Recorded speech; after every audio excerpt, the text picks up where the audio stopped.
po. Gusto ko lang po iparinig yung side ko about sa divorce. Kasi 'di ba? Ano na 'yun sa Pinas? I-approve na daw. So, kung kailan ma-implement kaya, yun ang tanong. Kasi ngayon, ayun na, sabi ng simbahan, ayaw na ni-divorce. So, in my own opinion, in my own experience, in my own situation, unfair naman siguro kung ayaw niyo pa kaming pakawalan. Ang tagal na namin naging solo parent dito ng ibang bansa para sa anak. Never naman kami tumatanggap ng pera. No, never naman na tumatanggap yung mga anak para sa yung gastos galing sa ama. So, ito, nagtitiis yung ina, di ba? Napaka-unfair naman siguro kung pati yung sa case namin na mga solo parent na nagtataguyod ng mga bata, ng mga anak na walang tulong ng ama o ina, kung ewan kung sino ang naging responsable. So, kung naghihiwalayan, kasi yung mga hiwalayan tulad namin na sugdan na ng 10 taon, kailangan na rin namin ng diborsyo para mabalik na yun ang apelyido namin. Tapos, kung anong mangyayari sa amin is, ang makikinabang is yung anak lang. Kasi yung sa isis, di ba, ayaw nila na, halimbawa, kahit magulang mo, kahit magulang ko, hindi pwede. Kahit kapatid ko, hindi pwede makatanggap kung anong meron ako. Halimbawa, kung may mangyari. So si ex na matagal ng hiwalay, siya pa rin kasi kasal, di ba? May papel. Kasi yun ang requirements ng SSS. So, sana maisip din ninyo, case-to-case basis tayo dito. Hindi yung dahil magdi-divorce is iisipin na, magdi-divorce kasi may iba, di ba? So, sa amin is, nagiging solo parent na kami for how many years? Di ba? Agpas ng 10 taon na yung hiwalayan. Nagkaapo na. May sariling pamilya na yung 2 kong anak. Tapos yung bunso ko, 14 months pa lang, iniwan ko na. Ngayon, 13 years old. Graduate siya na yung top 1 sa grade 6. So, dahil na rin sa tulong ni mama. Ako kasi yung nagiging nagiging nanay, tatay nila eh. Tapos, kung baga financial, ako yung talaga. At ang swerte ko kasi andun yung anak ng babae, siya yung naging nanay at tatay doon sa Pinas. Tapos ako, lang ako dito, taga-guide na lang nila. Pero may naman tayo, may mga social media magagamit yung mga nasa may wifi lang, diba? So, sa nakikita ko kasi yung ayaw nila ng simbahang Katoliko dahil ewan kung ano rason nila. Pero wala namang nagagawa yung simbahang Katoliko para yung mga pamilya na nag-away-away sa loob ng bahay mapaano nila yon, mapanatiling okay yung pakikisama ng bawat isa, di ba? Kung minsan may lulong sa droga na asawa or may yung lasingga, ganun, di ba? Isa yun sa problema, di ba? Tapos wala na yung nawala na nga yung mga counseling ng simbahan para sa pamilya di ba? Wala na rin yun. Pinahayaan na lang, kasal na lang kakasal, tapos hindi man lang kung gusto nang lumaya, di ba? So, ito yung punto ko.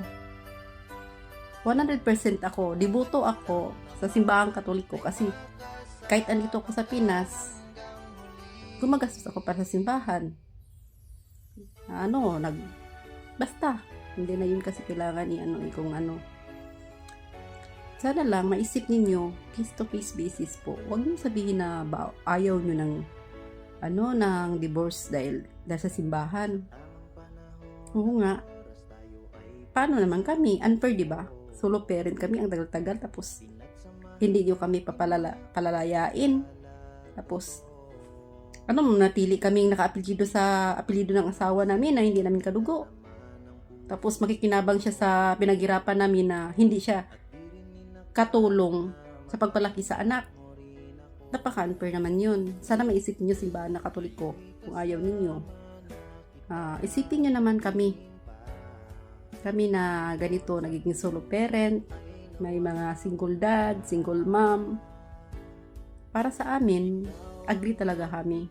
Kasi hindi naman kasi yung rason namin kung bakit is talagang acceptable siya.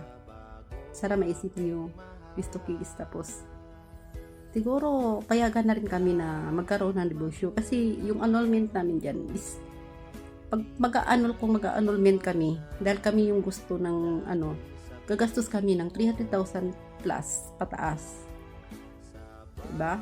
So mamamatay kaming kaapelido yung asawa namin kahit hiwalay ng ilang taon, kahit matagal na, kahit lagpas na ng 10 years is andun pa kasi yung papel sa simbahan.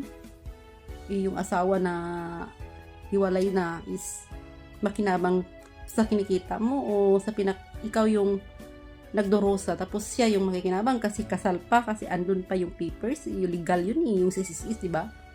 Yun yung punto ko. Ang gusto ko is yung anak ko lang makinabang or yung mga kapatid ko or magulang or mama, nandyan si mama pa, ganun. Sana naman po intindihin ninyo. Agree ako talaga, agree 100% kasi based in my situation, based on my experience, saka ito yung kaso, gusto ko na talaga ng divorce para maging malaya yung wala kang iisipin kasi dala mo pa yung apelyido ng asawa mo.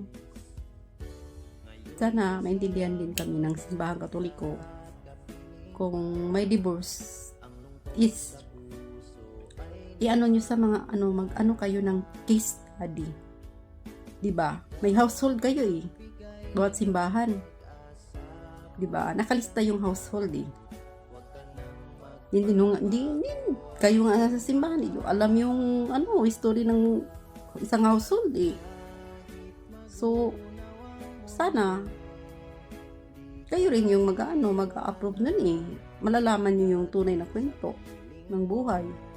May mga anak pwede yung mga anak testigo bakit naghiwalayan, bakit sila mismo ayaw na rin. Pero kung si anak naman is ayaw nila na maghiwalay, manatili kayong dyan mag-asawa. Pero sa punto ko is naiintindihan ng mga anak ko kasi umalis ako is 14 months pa yung si bunso, tapos high school pa yung dalawa. Para sa kanila yung pag-alis ko, para sila makapagtapos, tustusan yung nila. Tapos ngayon nag-asawa na sila, may sarili ng pamilya. So maintindihan naman nila, sila mismo ga-agree sa divorce ko. So sana po intindihin natin yun. Sana po yung simbahang Katoliko po is i-approve nyo din para para maging malaya kami. Kasi ang hirap buhay namin dito OFW, ang hirap. Hindi madali sa amin. Tapos pag may mangyari sa amin, kikinabang pa yung ex namin. Unfair, diba? Talagang napaka-unfair. Sana maisip nyo. Gusto na rin namin bumaya.